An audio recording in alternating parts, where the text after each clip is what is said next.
বিসমিল্লাহির রহমানির রহিম। গত টিউটোরিয়ালে আমরা HTML এর ট্যাগ লেখার নিয়ম সম্পর্কে আলোচনা করেছিলাম। আজকের টিউটোরিয়ালে আমরা দেখব HTML এর বেসিক যে সিনট্যাক্স আছে সেটা কিভাবে লিখতে হয়। তো HTML এর বেসিক সিনট্যাক্স নিয়ে আলোচনা করার জন্য আমরা যেটা করব সেটা হচ্ছে প্রথমত আগে আমাদের যে প্রজেক্ট ফোল্ডার আছে সেই ফোল্ডারের ভিতরে আমি একটা পেজ তৈরি করে নেব। যেমন আমাদের প্রজেক্ট ফোল্ডার হচ্ছে যে ওয়েব কোর্স, তাই ওয়েব কোর্স ফোল্ডারটা ওপেন করলাম। করার পরে এগুলো আমি ডিলিট করে দিচ্ছি, আমি নতুন পেজ নিয়ে কাজ করব। তো ধরুন এখানে আমি একটা নতুন একটা পেজ নিচ্ছি। তো নতুন পেজ নেওয়ার জন্য রাইট বাটন ক্লিক করে নিউ থেকে টেক্সট ডকুমেন্ট নিয়ে এটা পুরোপুরি আমি সিলেক্ট করে এগুলো রিমুভ করে দিব। দিয়ে ধরুন আমি এখানে দিলাম পেজের নাম দিলাম যে বেসিক, তাহলে পেজের নাম বেসিক দিতে হবে। আর অবশ্যই সেটার এক্সটেনশন আমাদের বলে দিতে হবে যে বেসিক দেওয়ার পরে ডট দিয়ে আমরা বলে দিলাম যে HTML। যেহেতু আমরা HTML ল্যাঙ্গুয়েজ নিয়ে কাজ করবো এই পেজে, সেহেতু আমাদের এক্সটেনশনটা অবশ্যই .html থাকতে হবে। বাইরে ক্লিক করার পরে আমরা ইয়েস করে দিলাম। এখন যেহেতু এই পেজে আমরা HTML এর কোডগুলো লিখবো, তো এই পেজটা আমাদের অবশ্যই নোটপ্যাড প্লাস প্লাস যে এডিটর আছে সেই এডিটরে আমাদের কিন্তু রান করতে হবে। তো আপনি যে কোনো পেজ যদি নোটপ্যাড প্লাস প্লাসে ওপেন করতে চান, তাহলে যেটা করবেন সেটা হচ্ছে যে পেজের উপরে কার্সর রেখে রাইট বাটন ক্লিক করে edit with notepad plus plus. তো যদি নোটপ্যাড প্লাস প্লাসটা আপনার কম্পিউটার ইনস্টল করা থাকে তাহলে কিন্তু এই অপশনটা আপনি পাবেন, না সেটা কিন্তু পাবেন না। তো যেহেতু আমাদের ইনস্টল করা আছে সেহেতু আমাদের এই অপশনটা আমাদের এখানে আমরা দেখতে পাচ্ছি। তাহলে edit with notepad plus plus আমি ক্লিক করলে দেন ওই পেজটা কিন্তু আমাদের কোড এডিটরে কিন্তু ওপেন হয়ে গেছে। এখন আমরা যেটা করব সেটা হচ্ছে HTML এর যে বেসিক যে সিনট্যাক্সটা সেই সিনট্যাক্সটা লিখব। তো আমি আগে সিনট্যাক্সটা বা ফর্মুলাটা আগে লিখে নিয়ে পরবর্তীতে বিষয়টা আমি আলোচনা করতেছি।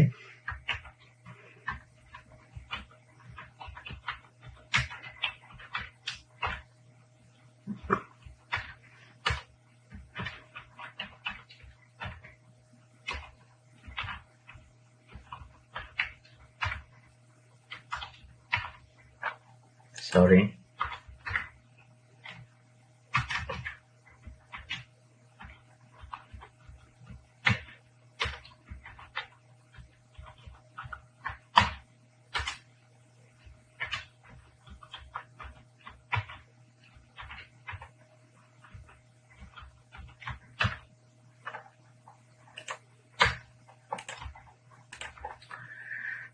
তো মোটামুটি HTML এর যে বেসিক যে সিনট্যাক্সটা বা ফর্মুলাটা, সেই ফর্মুলাটা হচ্ছে যে এইরকম। তো এখানে আমি পুরোপুরি কোডটা আবার বিস্তারিত আলোচনা করতেছি। তো প্রথমত দেখেন আমরা যে কোডটা বা ট্যাগটা ইউজ করছি সেটা হচ্ছে যে প্রথমত হচ্ছে যে ডক টাইপ HTML। তো এটা হচ্ছে এটাকে বলা হয় ডকুমেন্ট টাইপ।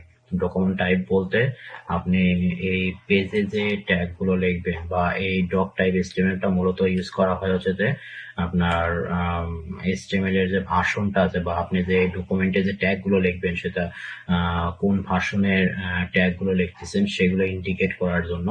তো ডক টাইপ HTML মূলত HTML ভার্সনের একটা কোড। তো এই ডক টাইপ HTML এর মাধ্যমে মানে আপনি যখন এই পেজটা পুরোপুরি কমপ্লিট করে যখন এই পেজটা যখন ব্রাউজারে রান করবেন, যেহেতু আমরা বলে দিচ্ছি যে HTML এর কোডগুলো সবসময় ব্রাউজারে রান করে আমাদের দেখতে হয়। তো যখন আপনি এই পেজটা যখন ব্রাউজারে রান করবেন তখন ব্রাউজার এই কোডটা রিড করার মাধ্যমে বুঝে নেবে যে এখানে HTML এর যে ট্যাগগুলো ইউজ করা হয়েছে সেগুলো হচ্ছে যে HTML এর 5 ভার্সন। তো মূলত হচ্ছে যে ডক টাইপ HTML এটা হচ্ছে যে HTML এর ভার্সনটা ইন্ডিকেট করে। পরবর্তীতে আসেন আপনাকে যেটা করতে হবে সেটা হচ্ছে যে HTML ট্যাগ শুরু, HTML ট্যাগ শেষ। তো এই HTML ট্যাগটাকে বলা হয় রুট ট্যাগ। তো আপনি HTML এর যত ট্যাগ লিখবেন সবগুলো ট্যাগে আপনাকে অবশ্যই এই HTML ট্যাগের ভিতরে লিখতে হবে। যেমন ধরুন আমরা এখানে যে হেড ট্যাগ এবং বডি ট্যাগ লিখছি, তো এগুলো কিন্তু আমাদের HTML ট্যাগের ভিতরে আছে। আপনি যদি এইভাবে এগুলো যদি HTML ট্যাগের বাহিরে লেখেন তাহলে কিন্তু আপনার ফর্মুলাটা সঠিক হবে না। তো আপনি যত ট্যাগ আছে সবগুলো ট্যাগে অবশ্যই আপনাকে এই HTML যে রুট ট্যাগটা আছে এই রুট ট্যাগের ভিতরে আপনাকে অবশ্যই লিখতে হবে। তো বেসিক HTML এর যে বেসিক ফর্মুলা, সেই ফর্মুলায় HTML ট্যাগের ভিতরে দুইটা সেকশন থাকে, একটা হচ্ছে যে হেড সেকশন আর এটা হচ্ছে যে বডি সেকশন। তো এখানে দেখেন যে HTML ট্যাগ শুরু, HTML ট্যাগ শেষ, এর ভিতরে আমরা দুইটা সেকশন লিখছি, যে হেড ট্যাগ, হেড সেকশন আর হচ্ছে বডি সেকশন। তো এই হেড সেকশনের এবং বডি সেকশনের আলাদা আলাদা কাজ আছে। যেমন ধরেন হেড সেকশনের কাজটা হচ্ছে যে আপনার এই ডকুমেন্টের ইনফরমেশন গুলো মূলত এই হেড সেকশনের ভিতরে থাকে। যেমন ধরেন এই ডকুমেন্টের টাইটেল, ডকুমেন্টের ডিসক্রিপশন, তারপর হচ্ছে যে ডকুমেন্টের কিওয়ার্ড, বা আপনি বলতে পারেন যে আপনার যে পেজটা থাকবে সেই পেজের ইনফরমেশন গুলো আপনাকে সবসময় এই হেড সেকশনের ভিতরে রাখতে হয়। আর এই হেড সেকশনের ভিতরে যে কন্টেন্ট বা যেগুলো আপনি রাখবেন সেগুলো কিন্তু কখনো আপনার ব্রাউজারের আউটপুটে শো হবে না। মূলত হচ্ছে যে ব্রাউজারের আউটপুটে, মানে ব্রাউজারে যেগুলো শো হয় সেই জিনিসগুলো আপনাকে রাখতে হয় হচ্ছে যে বডি সেকশনের ভিতরে। যেমন ধরুন আমরা ওয়েবসাইটে যে কন্টেন্ট গুলো দেখি সেই কন্টেন্ট গুলো সবকিছু কিন্তু আমাদের এই বডি সেকশনে থাকে।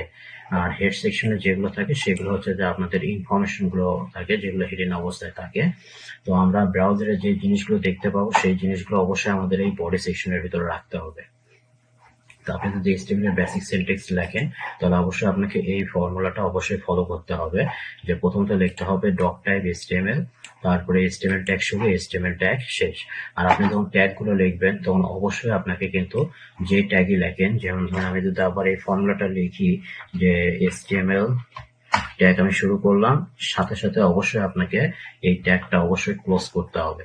যেমন আপনি যদি এইভাবে মৌসে টাইপ লেখেন যে HTML এর পরে এখানে ছিল হচ্ছে যে হেড, তারপরে ছিল হচ্ছে যে বডি, এইভাবে যদি মুখস্থ টাইপ করে লেখেন তাহলে কিন্তু আপনি কোডগুলো সঠিক মানে লিখতে পারবেন না সঠিকভাবে, বা যখন আপনি হাজার হাজার লাইনের কোড লিখবেন তখন কিন্তু আপনার এই কোডগুলো মেনটেন করতে আপনার সমস্যা হবে, যে কোনটা কোথায় শুরু করছেন কোনটা কোথায় শেষ করছেন এটা বুঝতে একটু প্রবলেম হবে। তো আপনি যেটা করবেন সেটা হচ্ছে যে যখনই কোনো ট্যাগ লিখবেন সেই ট্যাগটা অবশ্যই ওপেনিং করে সাথে সাথে অবশ্যই সেটা ক্লোজিং করে দেবেন। যেমন ধরুন আমি HTML ট্যাগ শুরু করলাম, সাথে সাথে HTML ট্যাগটা আবার ক্লোজ করলাম। আর এই নোটপ্যাড প্লাস প্লাস এডিটরের সুবিধা হচ্ছে আপনি যে ট্যাগটা শুরু করছেন এবং সেটা ক্লোজিং করছেন কিনা সেটা চেক করার উপায় হচ্ছে যে জাস্ট যদি ট্যাগের উপর একটু ক্লিক করবেন, ট্যাগের উপর ক্লিক করে যদি হাইলাইট হয় তাহলে বুঝবেন যে অবশ্যই আপনি ট্যাগটা ওপেনিং করছেন এবং ক্লোজিংও করছেন। তো এই HTML ট্যাগের ভিতরে আমরা বলে দিয়েছিলাম যে দুইটা আমাদের সেকশন থাকে, এটা হচ্ছে হেড সেকশন। তো প্রথমত আগে আমরা হেড সেকশনটা লিখবো। তো হেড সেকশন শুরু, হেড সেকশন সাথে সাথে আমাদের ক্লোজ করে দিতে হবে। তো হেড সেকশন শুরু করলাম এবং ক্লোজিং করার জন্য অবশ্যই আমাদের এই ব্যাক স্ল্যাশ এখানে ক্লোজিংটাকে দিয়ে দিতে হবে। তাহলে হেড সেকশন শুরু, হেড সেকশন শেষ। আর তারপরে আমাদের দিতে হবে হচ্ছে যে বডি সেকশন। তাহলে বডি সেকশন আমরা শুরু করলাম, করার পরে এখন যদি আপনি এই বডির একটা যদি ডুপ্লিকেট কপি তৈরি করতে চান তাহলে আপনি বডি থেকে রাইট পাশে কার্সারটা রেখে কিবোর্ড থেকে কন্ট্রোল ডি দেবেন। কন্ট্রোল ডি দিলে এটার একটা ডুপ্লিকেট কপি তৈরি হয়ে যাবে। তারপর আমরা ক্লোজিংটাকে যেহেতু জানি যে ক্লোজিংটাকে আমাদের সেটা ব্যাক স্ল্যাশ দিতে হয়, তাহলে আমরা ব্যাক স্ল্যাশ দিয়ে এই বডিটা একটা ক্লোজ করে দিলাম। তো এইভাবে আমাদের বেসিক সেন্টেন্সটা লিখতে হয়। যেমন ধরুন এখন আমি চাচ্ছি যে এই বেসিক সেন্টেন্সটা আমি লিখলাম, লেখার পরে এই পেজটা আমি ব্রাউজারে রান দিব। যেমন ধরেন এখানে আমি জাস্ট লিখলাম যে মাই নেম ইজ রনি। এখন আমি যখন এই পেজটা ব্রাউজারে রান দিব তখন আমি বলে দিয়েছিলাম যে বডি ট্যাগের ভিতরে আমরা যে জিনিসগুলো লিখবো সেই জিনিসগুলো কিন্তু আমাদের ব্রাউজারে শো হবে। তো ব্রাউজারে যখন আমি এই পেজটা রান দিব তখন আমাদের ব্রাউজারে এই লেখাটুকু শো হওয়ার কথা। তো ব্রাউজারে যখন আপনি যে পেজটা আপনি তৈরি করবেন বা যে পেজ আপনি কাজ করবেন, কাজ করার পরে ওই পেজটা আগে আপনাকে অবশ্যই সেভ করতে হবে। তো সেভ দেওয়ার জন্য আমরা কিবোর্ড থেকে কন্ট্রোল এস দিলেও সেভ হবে। আবার এই নোটপ্যাড প্লাস প্লাস এর এখানে একটা আইকন আছে সেভ আইকন, এই আইকনে ক্লিক করলে আমাদের পেজটা সেভ হবে। আর এই নোটপ্যাড প্লাস প্লাস এর আপনার পেজটা সেভ হয়েছে কি হয় নাই সেটা একটা বোঝার সহজ উপায় হচ্ছে যে যেমন ধরুন আমি আবার কিছু কাজ করলাম, তো কাজ করার পরে এখন ধরুন আমি পেজটা সেভ করছি, মানে হয়তো আপনার মনে নাই যে পেজটা সেভ হয়েছে কি হয় নাই। তো এটা সহজ উপায় বোঝার সেটা হচ্ছে যে আপনার যখন পেজটা সেভ অবস্থায় থাকবে না তখন এই পেজের নামের পাশে দেখেন লেফট পাশে একটা আইকন আছে, তো আইকনটা দেখেন রেড কালার। যদি রেড কালার থাকে তাহলে বুঝবেন যে আপনার পেজটা সেভ নাই, আর এটা যদি এরকম নীল কালার থাকে তাহলে বুঝবেন অবশ্যই আপনার পেজটা সেভ আছে।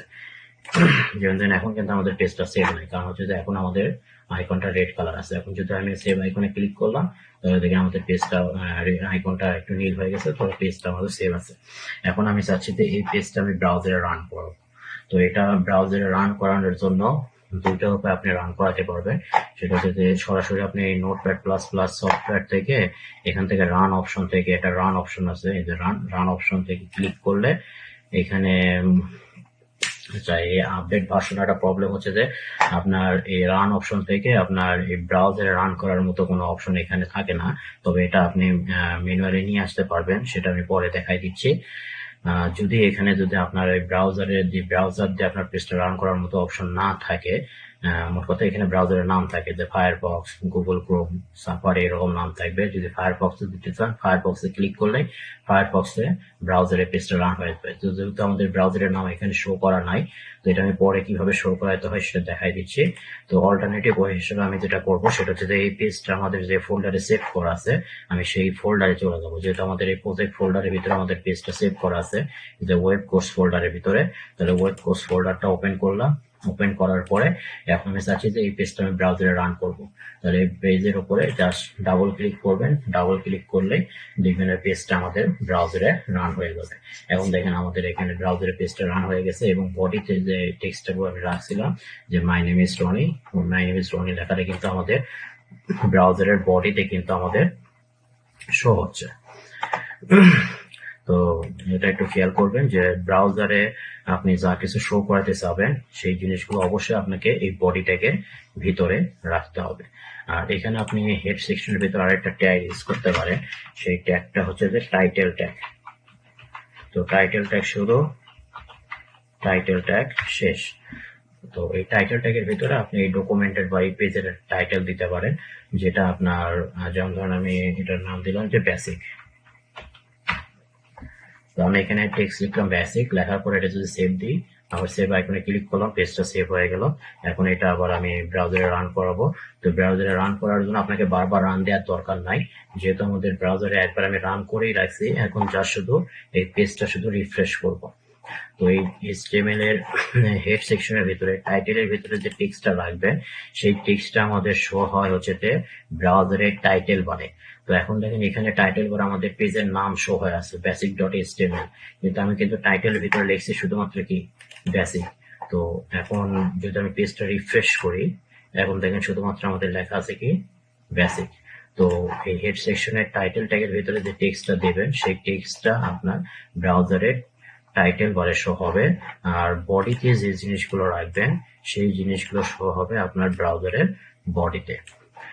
আর আমরা যদি এই পেজটায় যদি নোটপ্যাড থেকে যদি রান করাতে চাই তাহলে আমাকে এখানে ব্রাউজারের অপশনগুলো নিয়ে আসতে হবে। তো ব্রাউজারের অপশনগুলো নিয়ে আসার জন্য আপনাকে যেটা করতে হবে সেটা হচ্ছে যে এই রান থেকে আপনি এই যে রান যেটা আছে এই রানে ক্লিক করবেন। এই রানে ক্লিক করার পরে আপনাকে এখানে যেটা করতে হবে সেটা হচ্ছে আপনি যে ব্রাউজার দিয়ে এই পেজটা রান করাতে চাচ্ছেন সেই ব্রাউজারের লোকেশনটা আপনাকে এখানে বলে দিতে হবে। তো লোকেশনটা বলে দেওয়ার জন্য আমি যেটা করবো সেটা হচ্ছে এখান থেকে আমি এটা ক্লিক করলাম। ক্লিক করলে আমাদের এরকম একটা বক্স আসবে। তো আমি চাচ্ছি যে আমি এই পেজটা আমি ফায়ারফক্স এর মাধ্যমে আমি ফায়ারফক্স ব্রাউজারে এটা রান করাবো। তো আপনার ফায়ারফক্স যেখানে ইনস্টল করা আছে আপনার সঙ্গে সেখানে যেতে হবে। তো ফায়ারফক্স কিংবা গুগল ক্রোম যেটাই হোক, ধরুন আমাদের সি ড্রাইভের ভিতরে যেহেতু আমাদের ফায়ারফক্স বা গুগল ক্রোম ইনস্টল করা আছে, তো আমি সি ড্রাইভে গেলাম। যাওয়ার পরে প্রোগ্রাম ফাইল থেকে ধরুন আমি চাচ্ছি যে গুগল ক্রোম দিয়ে পেজটা রান করাবো। তো আপনাকে এখানে দেখতে হবে গুগল ক্রোমের ফোল্ডার এখানে নাই, প্রোগ্রাম ফাইলস, এই যে গুগল। তো এই যে গুগল ফোল্ডার ওপেন করলাম, তারপর হচ্ছে যে ক্রোম অ্যাপ্লিকেশন আপনাকে সিলেক্ট করে দিতে হবে যে ক্রোমের exe ফাইলটা। যদি ফায়ারফক্স হয় তাহলে firefox.exe ফাইল যেটা থাকবে সেটা আপনি সিলেক্ট করে দেবেন। তো এই ক্রোমটা আমি সেট করতে চাচ্ছি, তার কারণে chrome.exe ফাইলটা সিলেক্ট করলাম। করার পরে ওপেন করলে এখানে আপনার ক্রোম ব্রাউজারের exe ফাইলের লোকেশনটা এখানে চলে আসবে। চলে আসার পর আপনাকে এখানে আরেকটা কাজ করতে হবে, সেটা হচ্ছে যে এই যে কোটেশন যেটা আছে আপনার, এই কোটেশনের পরে আপনাকে একটা স্পেস দিতে হবে। এই যে কোটেশন ক্লোজ হয়েছে, কোটেশন ক্লোজ এর পরে একটা স্পেস দেবেন, দেওয়ার পর আপনাকে এখানে একটা কোড লিখতে হবে। তো এই কোডটা আমি এখানে রাখছি,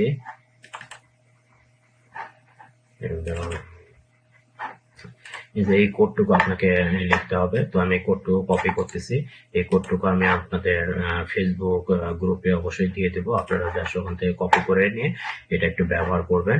তো এখন আমি যদি এখানে যাই, যাওয়ার পরে যেটা করব যে এই কোটেশনের পর একটা স্পেস দিব, স্পেস দেওয়ার পরে এই কোডটুকু আমি এখানে পেস্ট করে দেব, দেওয়ার পরে আমি এটা সেভ করে দেব।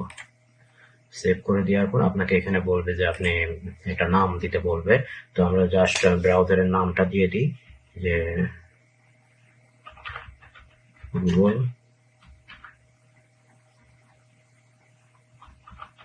ক্রোম দিয়ে আমি এটা ওকে করে দিলাম। ওকে করে দিলে এখন যদি আমরা এটা ক্লোজ করে দিই, ক্লোজ করে দেওয়ার পরে এখন যদি আমি এটা রান অপশনে যাই, রান অপশনে গেলে দেখেন এই যে গুগল ক্রোম, এটা কিন্তু এখন আমাদের চলে আসছে। এখন যদি আমি গুগল ক্রোমে ক্লিক করি, দেন গুগল ক্রোমের ব্রাউজারে কিন্তু আমাদের পেজটা কিন্তু রান হয়ে গেছে। তো এই সেম ওয়েতে আপনি যদি চান যে ফায়ারফক্সটা আপনি এখানে সেট করবেন, তো সেম ওয়েতে আপনি এখান থেকে রান থেকে এটা এখান থেকে লোকেশনটা সিলেক্ট করে দেবেন ফায়ারফক্সের, তাহলে ফায়ারফক্সের লোকেশন সেট করে দিলে আপনি এখানে রান অপশনে ফায়ারফক্স ব্রাউজারটাও আপনি এখানে পেয়ে যাবেন। তো আজকের টিউটোরিয়ালে এইটুকুই। যদি কোনো টপিক আপনাদের বুঝতে একটু অসুবিধা হয় তাহলে অবশ্যই আমাদের আপনাদের সমস্যার কথাটা আমাদের ফেসবুক পেজ বা ফেসবুক গ্রুপে অবশ্যই জানাবেন, আমরা আপনাদের সমস্যার সমাধান অবশ্যই করব। ধন্যবাদ।